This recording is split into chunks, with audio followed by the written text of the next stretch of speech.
what's this app going to do? This app is going to be kind of like, I don't know, like Uber or something. It'll be something that lets people with dogs share the responsibilities of walking them. So it's going to be kind of like carpooling, but for dogs.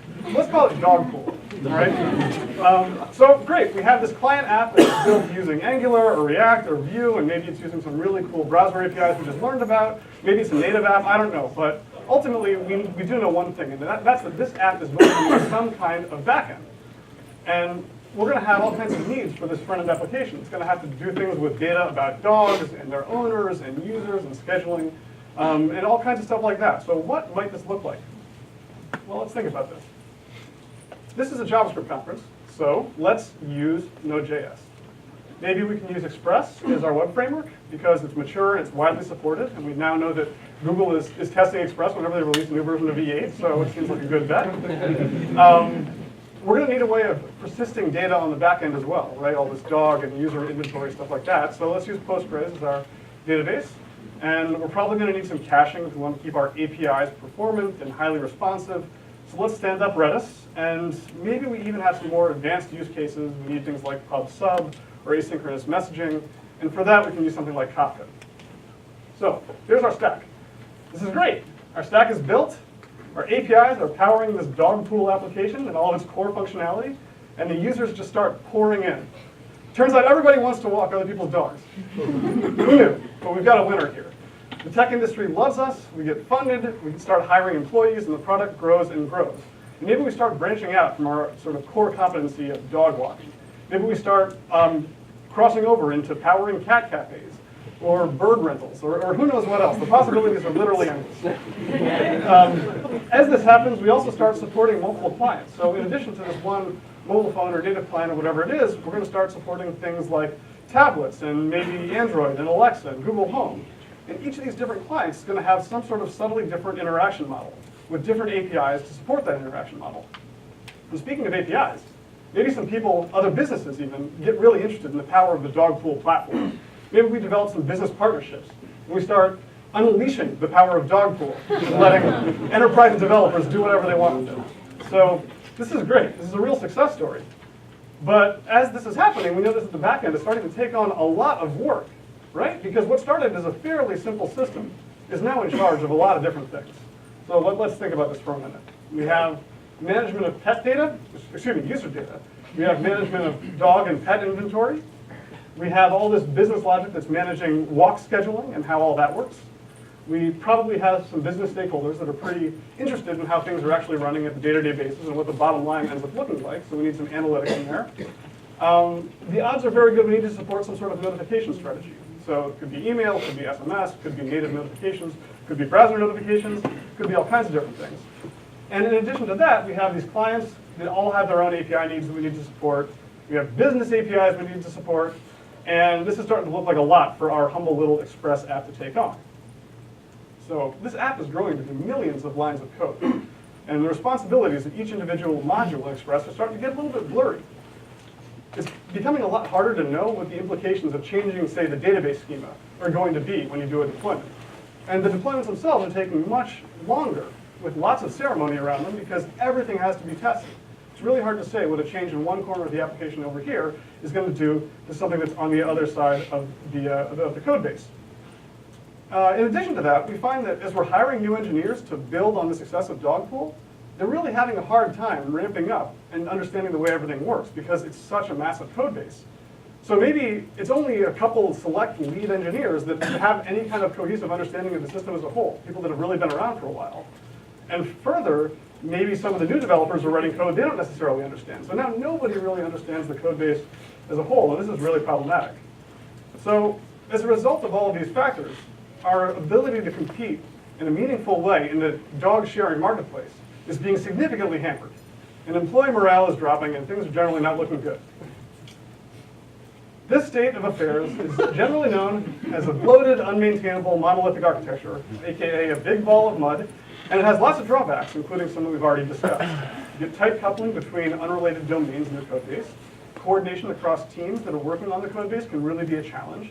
You have these massive deployments to actually put the thing in production with lots of ceremony around them to make sure everything's working as expected. And you get some degree of technological lock-in. right? Just because the technology we choose for our core platform today exists doesn't mean that there's not going to be something great in a couple of years we'll want to try. But it's really a significant effort to shift to that down the road. And as we mentioned, there's a really steep learning curve for new developers that join the team. So what can we do about it? Well, if you read the first slide of this presentation, you might have some notion of what I'm going to suggest. One possible solution here is to adopt microservices. So when we're talking about microservices, what we mean is small, independently deployable, tightly scoped services that each handle a single well-defined business capability. And microservices work together using standard network protocols to service requests to your system as a whole. There's not really any hard and fast rule about how big your individual services should be, but one rule of thumb that we've found to be pretty helpful is they should be small enough to be torn down and completely rewritten from scratch by a single developer or a small team of developers in a sprint cycle or two. So pretty granular. So with microservices in mind, let's take a look at our previous situation. Remember, we had this big monolithic architecture that was governing all these different responsibilities. So with microservices, we've decomposed this problem space into a number of separate concerns. And each of our microservices owns one of these core business capabilities. So you can see here we have separate systems for user management, for dog inventory, for handling notifications in a platform-agnostic kind of way, for generating reports for business stakeholders, and for scheduling walks and managing all of that data. And each of these services has their own fully fledged application code base and their own data store. And communication between them is typically done over HTTP using standard web API design and protocol. I should mention there are other ways of facilitating communication between microservices, things like using binary protocols for increased efficiency, or perhaps asynchronous paradigms, but those are a little bit more complicated, so I'm not going to go into much detail on them right now. So what does this buy us? Well, separation of concerns, we have pretty clear borders around the capabilities that each one of these microservices deals with. And that means that when you're working on an application, you can generally focus just on that particular service. You don't need to worry about the implications of changing a line of code in something else that's on the other side of the code base. Because we have all these little applications, we can deploy them and test them independently. And I'm sure you've all heard stories about big companies deploying hundreds or thousands of times a day, and microservices are a big secret to how that's possible. I mentioned earlier that technological lock-in is a risk with monoliths. Microservices enable technological heterogeneity because they let you pick and choose the right tech stack for the problem you're trying to solve in a particular business domain. And if implemented correctly, microservice architecture can lead to a much more resilient platform because you build fault tolerance in from the ground up. And I should also note that Mark Fowler has written at length about some of these points, and I'd encourage you to check his blog post out if you're interested in learning more. So, it sounds fantastic, right?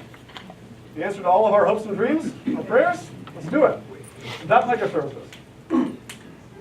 But hold up, because this is computer science, and in this field there are always trade-offs. What you get in one domain, you almost always pay for in another. And there's really no such thing as a free lunch here. And this is just as relevant to the decision to adopt microservice architecture, because many of the advantages that I just talked about come with their own significant downsides and highlight some of the luxuries that we didn't even know that we were enjoying back in this purportedly awful world of monolithic architecture. So with that trade-off in mind, let's take a look at some of the common stumbling blocks that organizations tend to encounter when they make the decision to venture down the microservices road. First pitfall, infrastructural complexity. This is a big one. So recall that in this old world of monoliths, we had a pretty well-defined and simple systems architecture. We had some web servers, we had some databases, we had some caching, and there wasn't really a whole lot more to it beyond that. This is probably a manageable number of servers unless we're dealing with really significant issues of scale. This is probably a small enough number that you could sort of go Silicon Valley and run the servers yourself out of your garage if you wanted to, or if you're using some sort of cloud computing service, maybe manage them via the web UI. But in this new world of microservices, each one of your services comes with lots of potential dependencies from an infrastructural standpoint. And that becomes quickly unmaintainable if you're trying to do everything by hand. So what can we do about this? And the answer to this question ultimately gets us really deep into DevOps territory, because it becomes a matter of automating our infrastructure configuration, deployment, and teardown to the greatest extent possible using a number of tools that are appropriate for the particular task that we're talking about. So as we start taking this on, one of the first things we need is a task runner for our CI/CD pipeline. And I'm sure that a lot of you are familiar with Jenkins. It's a great choice for this. It's been tried and tested and is endlessly configurable. Travis CI, Circle CI, and others are also candidates for this. Once you have a good CI/CD pipeline building tool in place, you need to pick an infrastructure provider that offers extensive APIs for configuring and managing all of your infrastructure. So AWS obviously is a good choice. There are competitors as well. Capital One makes extensive use of AWS and has a lot of automation around setting up and tearing down instances of microservices through the APIs that AWS offers. Another really big help in mitigating the infrastructural complexity that frequently comes with microservices is the use of containerization technologies, specifically things like Docker. And there's a couple of good reasons for this. One is that the model espoused by Docker of having a single process per container fits very nicely with the conceptual model of having a single business capability in each microservice. If you adopt Docker, you also tend to embrace the philosophy of building once and running everywhere, which is a really nice approach to developing and deploying software as well. So you actually build a single Docker image that then gets run in dev, in QA, in staging, in performance testing, in production, in whatever environments you need to deploy to. And you just have that application configured differently using different environmental variables, things like that, to actually govern things like database connections and log levels and so forth. Once you've got something like Docker, you can also rely on orchestration management tools like Kubernetes. Kubernetes is great because it facilitates deployment to different environments in a really easy way once you've got it set up, which can be a little bit tricky. But it also comes with a lot of other goodies, like mitigating other infrastructural complexities. And this can include things like monitoring the health checks of your various microservices to make sure everything's actually up and running. It can help take care of auto-scaling for you to make sure that your service as a whole is able to cope with whatever traffic you have at a particular point in time. It can handle service discovery, so letting your microservices know where to find each other. If I'm in the dog walking microservice and I need to know something from the scheduling microservice, then I need to know what IP and port combination to use to contact that, and Kubernetes can help with that. And it can also be a great help in dealing with things like logging and metrics gathering, which tend to be cross-cutting concerns across your entire deployed suite of services. I should also mention that Capital One recently acquired Critical Stack, which is a Kubernetes-compatible container orchestration platform with an enhanced security model. And that's worth a potential look if you're interested in orchestration layers. So that's some of the means that we can employ to deal with the infrastructural complexity that comes along with microservice adoption. Another big challenge that we often face when choosing to adopt microservices is the notion of microservice overhead. So what does this mean? One of the complaints that we had about the monolithic world was that we had this massive code base, right? Millions of lines of code, really hard to follow, really hard to maintain. But there was something nice about it, and that is that it was a single code base. We didn't have to deal with lots and lots of different repos, lots of standardization of tooling and configuration across many different code bases. And that can quickly become a problem if you have a microservice architecture that consists of dozens or hundreds of code bases. Fortunately, there are some pretty well-defined solutions for dealing with this. And in general, they involve some form of scaffolding to create new microservices quickly and easily. So on my current project, we're making good use of this library called Node.js-oriented, which was created and maintained by the project senior director, Irakli Nadarashvili.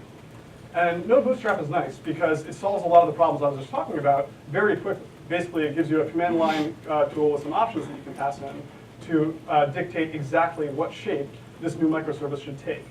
So in particular, it supports things like Express, database migrations using dbmigrate, logging with Metalogger, testing, and a number of other things that are really nice to have built into your microservice from the ground up. This includes things like dynamic configuration, which I was just talking about in the context of orchestration of containers. Having a tool like npm's config module makes that very easy. It also supports a Docker-ready microservice mode, which means you can generate a new microservice that will immediately have a Docker file, as well as a Docker container for running a database instance if you want to actually have a database-backed microservice that you're working with. So whether you use Node Bootstrap or not, the notion of using some sort of scaffolding layer to set up new microservices quickly can really help ease the headache of microservice overhead. And one other thing I'd like to point out about this is that I mentioned technological heterogeneity is a big advantage of microservice architecture. And now I'm all of a sudden, a couple slides later, turning around and saying, use a scaffolding tool to make all your microservices look exactly the same. And I realize that's kind of self-contradictory, but it doesn't have to be. Because in many, if not most cases, you actually do want a degree of uniformity across all of your microservices. Having consistency with respect to language and tooling can make it really easy for developers inside the company to switch stacks. But that doesn't mean it has to be the case that every microservice is identical. And you do still retain that degree of flexibility to pick the right thing to solve whatever problem your current microservice focus is trying to solve. All right, next pitfall, lockstep deployments. So in this picture, none of these dogs can get anywhere because they're all leashed together and the connections are all tangled up. And this kind of nicely illustrates the sorts of problems that you run into when you're facing lockstep deployment in your microservice architecture. So what exactly does this mean? Well, imagine that you have an API client and it's making a request of some service 1, and that service depends on service 2 being up. And now say that you have a new feature you want to deploy that's going to require changes in both service 1 and service 2. Now you're faced with deploying both services at the same time, and you've run into what we call lockstep deployment. Another similar scenario is if you have a service A that's relying on a capability provided by service B, but it turns out that it doesn't make sense for service B to provide that capability anymore, so it's moving to service C. You might think that you'd actually need to redeploy services A, B, and C simultaneously in order to maintain a functioning system when you want to make this changeover happen. And trying to deploy anything simultaneously in a microservice architecture can really set you up for headaches and difficulty rolling back. So what can we do about this sort of intractable problem? Well, as this picture illustrates, we try to remove the tether. And there's a couple primary means of doing this. And the first and best way of addressing the problem of lockstep deployment is to eliminate it entirely by making sure that your service boundaries are as tightly defined and independent and autonomous as possible. Just like the dogs in this picture, right? They're not leashed together, they're moving autonomously, but they're moving in the same direction. And that nicely illustrates the sort of idealized microservice architecture that we're after here. There's a couple different approaches you can take to decomposing your business problem into well-defined and independent service boundaries. One of these is something called domain-driven design. Anybody here heard of domain-driven design? Yeah? All right, great. So lots of hands up. In general, domain-driven design involves working with people that are subject matter experts in your company's business sphere, and then working to make sure that whatever entities you have in software directly mirror those business entities. So in the case of Dogpool, we have users, we have dogs. If you take a domain-driven design approach, it's not unreasonable to think we might have a user service and a dog service. There's another approach that's somewhat related to domain-driven design, and that's a little bit of a newer technique called event storming. Event storming is a technique that was developed by a guy named Alberto Brandolini, and it involves getting everybody in your project team together in a big room with a ton of Post-it notes and making a list of all the events that can transpire inside your system across all the various services, across any number of user flows as they encounter your product. And you take that list of events, and from those events, you then derive the existence of higher order entities inside your system. So personas, and aggregates, and then ultimately service boundaries. So domain-driven design and event storming are both useful ways of trying to identify where your boundaries lie to really create autonomous microservices. However, even if you have a really good division of responsibilities inside your architecture, you still might find yourself needing to grapple with some of the situations that I talked about earlier, where service A depends on service B implementing something in order to implement a feature itself. And in those cases, the answer isn't really that complicated. Figure out what the order of dependencies is, and always implement the dependencies that are furthest downstream first. So implement it in service B, leave the code there, even if it's dormant in production, and then implement the code in service A that relies upon that code existing in service B. This has a number of nice effects, including making rollback really easy, because if things don't work as expected, you just roll back service A, and you're back to where you were.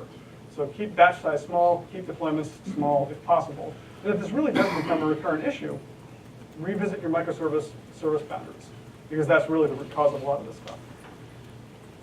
Okay, next pitfall, internal versus external. So what do we mean by that? This dog is not sure whether he wants to be on the inside or the outside. Well, It's actually pretty clear to me that he wants to be on the outside, but it's really hard to find dog pictures that make good, topical, relevant slides for especially microservice architecture. So please bear with me. So far, we've talked about all of our microservices handling some core business capability, but we haven't talked about whether communication between those microservices and the outside world should be handled in a particular fashion. So let's go back to our dog pool analogy. We have, let's say, a dog scheduling service, and we have a user inventory service. And maybe the dog scheduling service is going to be used by user inventory internally, but maybe there's some external API calls that also rely on dog scheduling data. So in theory, we could have that one microservice be responsible both for handling requests from user inventory and from external clients. And that's not good for a number of reasons, because if the needs of those clients change over time, then all of a sudden you end up having to add logic into the dog service in order to know who's making the request and what they're looking for and that kind of thing. And you're back to blowing up responsibilities for a single service and entering monolithic, although in a smaller context. So there's definitely a best practice for this one. The best practice is to expose a dedicated service for every one of your external APIs that you need to support and create a sort of public layer of services over top of your backend services. So you can see here we have a specific service for the iPhone API, for the tablet API, and for the partner API. And those public layer services, in turn, make requests downstream to the microservices that actually handle the core business capabilities. This has a number of really nice effects. One is that it lets us tailor the responses of each of these API layers to the clients that are expecting them, and not having that be a concern. It needs to be handled downstream. If you're familiar with object-oriented programming, there's something called the facade pattern, and this is a lot like that. Basically, the idea is that every one of these public layers is exposing some subset or some particular interface that is expected by a given client, and hiding all the implementation details of how that's actually achieved. And I should also mention that this is not a new pattern. It's gone by a lot of names, including backends for front ends, which was it was given to it by Phil Calzado of SoundCloud. The idea is that each one of these backends in the public layer is a backend for a specific front end, so for one of these clients. Dan Jacobson of NPR and of Netflix called this pattern of separation of responsibility experiential versus ephemeral APIs. So the experience APIs are the ones on the public layer. They actually power the user experience. The ephemeral APIs are the ones that are further downstream, and the idea is that they can kind of come and go. They're an implementation detail that clients don't really need to know about. And Etsy refers to the same pattern as distinguishing between the component and composite APIs. So the notion is that backend implementation layer microservices are components, and then the public-facing ones are composite, which draw from each of those components to formulate a response that's appropriate to the particular client making requests. So I'd like to take a moment to talk about people a little bit, because all these pitfalls and preventative measures that I've been discussing are pretty much technical in nature. But the shift to microservice adoption really requires a change in your organization's way of thinking and doing business, particularly if you've been working in an organization that embraces more of a monolithic architecture. And the advice for tackling this particular problem could easily fill a few presentation slots of its own, so I'm not going to go into much detail here. But I did want to make the point that this is not a purely technical decision. It's not something that an engineering team can kind of decide that they want to take on unilaterally without working closely with business to figure out what sorts of organizational implications there might be of realigning your teams to work on particular services independently. And once you have decided that you want to venture into microservices architecture, you then need to work with your organization's business partners and stakeholders in order to really work out the details of where those service boundaries lie, using techniques like event storming that I described earlier. So to recap, hone your CI/CD pipeline with DevOps technologies in order to deal with infrastructure management. Minimize startup time using microservice scaffolding in order to reduce the overhead required of every single service. Avoid lockstep deployments by any means possible, ideally by making your services as autonomous as you can, and potentially by deploying dependencies before deploying code that activates those dependencies. And lastly, create dedicated services for external requests. But what else? I haven't had too much time to go into the vast world of microservices here. I've really sort of scraped the tip of the iceberg. But the good news is there's a lot out there. A lot of people that are a lot smarter than me that have had a lot of time to wrestle with deep questions in microservices have written great books about this stuff. So I'd recommend these three in particular. Microservice Architecture by Irakli, by Ronnie Mitra, Matt McClarty, and Mike Anderson. Building Microservices by Sam Newman, and Production Ready Microservices by Susan Fowler are all really great books about microservice trade-offs and how to best mitigate them. And I'd definitely recommend checking them out. So with that, thanks for listening, and have fun on your microservices journey.